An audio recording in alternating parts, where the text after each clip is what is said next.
السلام علیکم دوستو، میں ہوں علی جاوید نقوی۔ ایران کے انکار کے باوجود صدر ٹرمپ نے جنگ بندی میں توسیع کر دی ہے۔ ان کے پاس اس کے سوا کوئی آپشن بھی نہ تھا۔ مذاکرات کا دوسرا راؤنڈ بظاہر پاکستان میں ہونا تھا، لیکن اصل مذاکرات کا کھیل کہیں اور کھیلا جا رہا ہے۔ فیصلہ وہیں ہوگا، البتہ اعلان سگنیچر اسلام آباد میں ہو سکتے ہیں۔ مذاکرات کی کامیابی کی کنجی چین کے پاس ہے۔ چین ہی پس پردہ اصل کھلاڑی ہے، وہ ایران کو جھکنے نہیں دے گا۔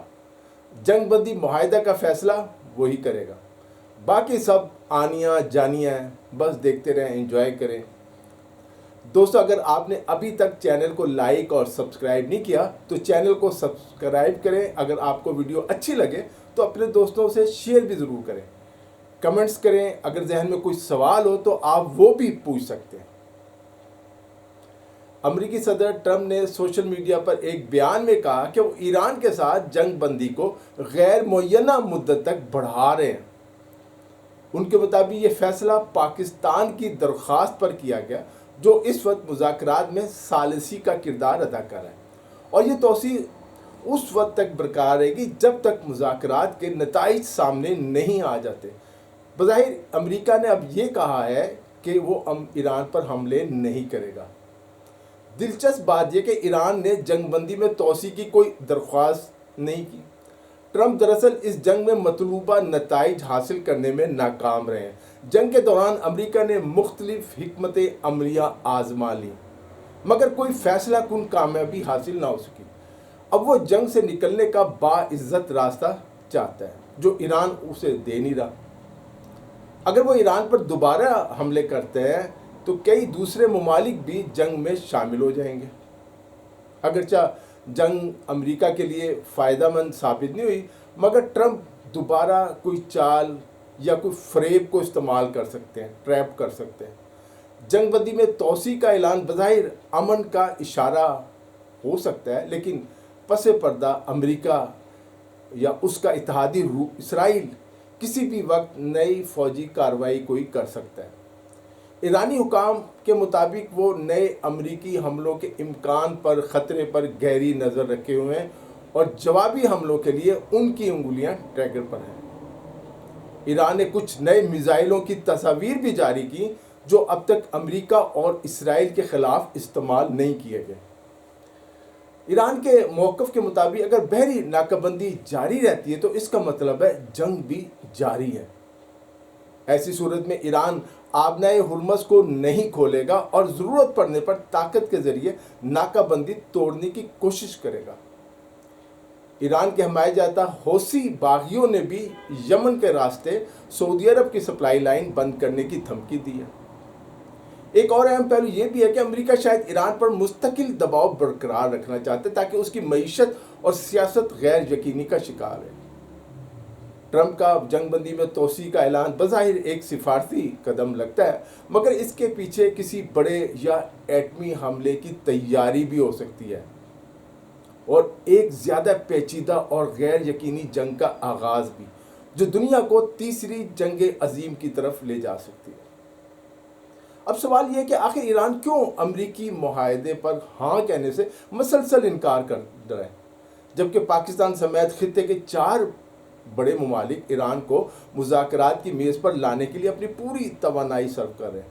فیلڈ مارشل سید عاصم منیر خود ایران گئے اور 3 دن تک وہاں موجود رہے۔ ایران کے تمام رہنماؤں، یہاں تک کہ پاسداران انقلاب کے فوجی افسران سے بھی ملاقاتیں کی۔ ترکیہ کے صدر طیب اردوان نے خود کہا کہ وہ کشیدگی کم کرنے اور جنگ بندی کے لیے براہ راست کوششیں کر رہے ہیں۔ مصر بھی مسلسل رابطے میں رہا۔ سعودی عرب بھی اس عمل کی حمایت کر رہا ہے اور وہ بھی جنگ بندی چاہتا ہے۔ پس پردہ چین اور روس بھی اہم کردار ادا کر رہے ہیں، لیکن وہ اس طرح کی جنگ بندی نہیں چاہتے جیسے کہ ہم چاہتے ہیں۔ یہ کوئی معمولی سفارتی کوششیں نہیں، یہ شٹل ڈپلومیسی، مسلسل پروازیں، فون کالز اور اعلیٰ سطح کی ملاقاتوں کا ایک سلسلہ ہے۔ لیکن اس سب کے باوجود ایران کی طرف سے صرف نہ کا جواب آتا ہے، نو۔ ایران کی ایک ہی شرط سامنے آتی ہے کہ پہلے ہماری ناکہ بندی ختم کرو، پھر مذاکرات کی بات ہوگی، تمہاری دھمکیوں میں نہیں آئیں گے۔ ہمارا میڈیا اسے شیڈولنگ کا مسئلہ قرار دے رہا ہے، جیسے مذاکرات بس ہونے ہی والے ہیں، مگر حقیقت جو ہے اس سے کہیں زیادہ گہری ہے۔ ایران کا انکار صرف تاخیری حربہ نہیں بلکہ ایک سوچا سمجھا اسٹریٹجک فیصلہ ہے۔ میں نے کل کی ویڈیو میں یہ بتایا تھا کہ اگر ایران آج اپنی شرائط منوائے بغیر امریکہ کے آگے جھک گیا تو اگلی باری ہماری یعنی پاکستان کی ہو سکتی ہے۔ پاکستان کے ایٹمی ہتھیاروں کا خاتمہ امریکہ اور اسرائیل کے خفیہ ایجنڈے کا حصہ ہے۔ اس لیے یہ ہمارے مفاد میں ہے کہ ایران امریکہ کے تمام مطالبات من تسلیم نہ کرے۔ اگر ہم 4 دوست مسلم ممالک کی کوششوں کو دیکھیں تو اس پر دنیا حیران ہو رہی ہے۔ پاکستان نہ صرف مذاکرات کی میزبانی بلکہ فریقین کے درمیان اعتماد جو ہے وہ بھی قائم کرنے کی کوشش کر رہا ہے کہ اعتماد ہو دونوں میں۔ ترکیہ نے ایک کثیر ملکی فریم ورک بنانے کی کوشش کی تاکہ ایران کو امریکی دباؤ کے سامنے جھکنے کا تاثر نہ ملے۔ مصر پس پردہ رابطوں کا ماہر کردار ادا کر رہا ہے، جبکہ سعودی عرب جو اس جنگ میں سب سے زیادہ نقصان اٹھا سکتا ہے وہ بھی کشیدگی کم کرنے کی کوششیں کر رہا ہے مسلسل۔ یہ چاروں دوست مسلم ممالک مل کر ایک ایسی سفارتی قوت بناتے ہیں جو شاید ماضی میں کبھی ایک ساتھ متحرک نہیں ہوئی، مگر اس کے باوجود ایران کا جواب ہے نہیں، ان شرائط پر مذاکرات نہیں ہو سکتے امریکہ کے ساتھ۔ یہاں اصل سوال یہ ہے کہ ایران آخر کیوں مسلسل انکار کر رہا ہے، حالانکہ کمزور بظاہر نظر آ رہا ہے مغربی دانشوروں کو۔ اسے معلوم ہے کہ امریکہ سے جنگ نہیں جیت سکتا۔ اس کا جواب کسی عرب یا مسلم ملک کے پاس نہیں بلکہ چین کے پاس ہے۔ چین اس وقت خاموشی کے ساتھ ایران کے ساتھ کھڑا ہے۔ صدر ٹرمپ نے سیز فائر میں توسیع کے اعلان سے پہلے کہا تھا کہ امریکہ نے چین کے تحائف سے لدا ہوا ایک جہاز پکڑا ہے جو ایران جا رہا تھا۔ مغربی میڈیا کے مطابق اس بحری جہاز میں بین البراعظمی میزائل بنانے کے لیے کیمیکلز اور کچھ ہتھیار اور کچھ آلات تھے، یعنی ایران امریکی دعووں کے باوجود ایسے میزائل بنانے کی کوششیں کر رہا ہے جو امریکہ کو براہ راست نشانہ بنا سکتے ہیں۔ واشنگٹن اور نیو یارک ایرانی نشانے پر آ سکتے ہیں۔ چین ایران سے سستا تیل خرید رہا ہے، سب جانتے ہیں، وہ بھی ایسے نظام کے ذریعے جو پابندیوں سے بچنے کے لیے بنایا گیا ہے۔ سمندر میں تیل کی منتقلی، نام بدل کر فروخت کرنا اور یوان میں یعنی چینی کرنسی میں ادائیگی، یہ سب ہو رہا ہے اور امریکہ بے بس ہے۔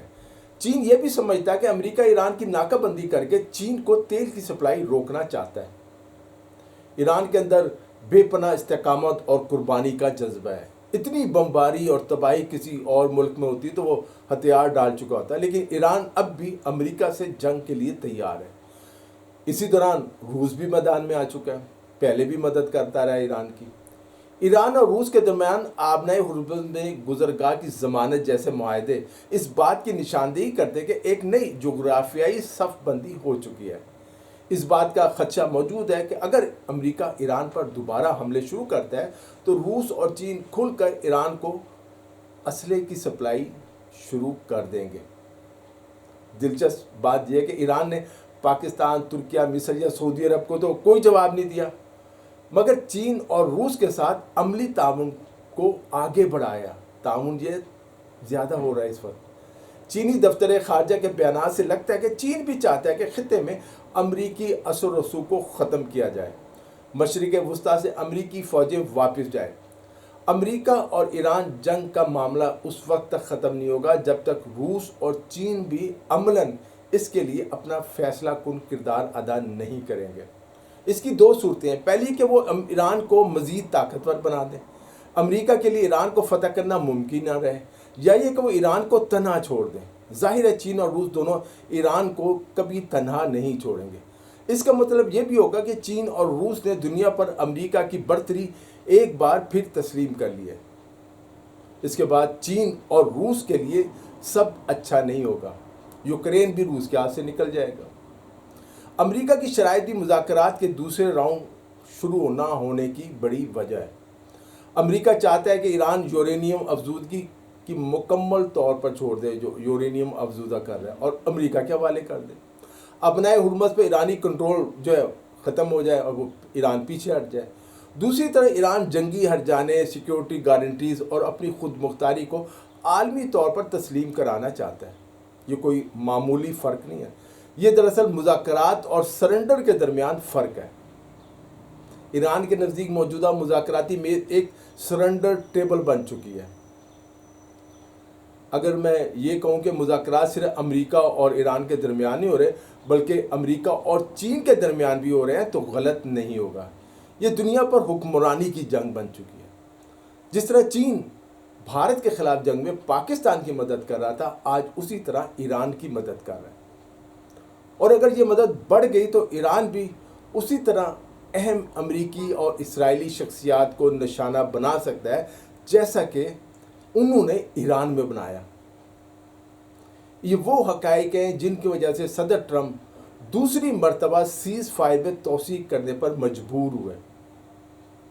پینٹاگون نے یقینی طور پر تمام باتیں اور خدشات امریکی صدر کے سامنے رکھ دی ہوں گے۔ CIA نے اپنی خفیہ رپورٹس پیش کر دی ہوں گی کہ ایران یہ تیاریاں کر رہا ہے، چین اور روس اس طرح ایران کی مدد کر رہے ہیں۔ ایران کو فتح کرنا اور ختم کرنا اب ممکن نہیں۔ سب سے اہم بات یہ کہ وہ طاقت جو اس وقت خاموش ہے وہی اس کھیل کا اصل فیصلہ کرے گی۔ ایران کے وفد نے پاکستان آنے سے انکار کر کے یہ ثابت کر دیا کہ چین اور روس مکمل طور پر ایران کے ساتھ کھڑے ہیں۔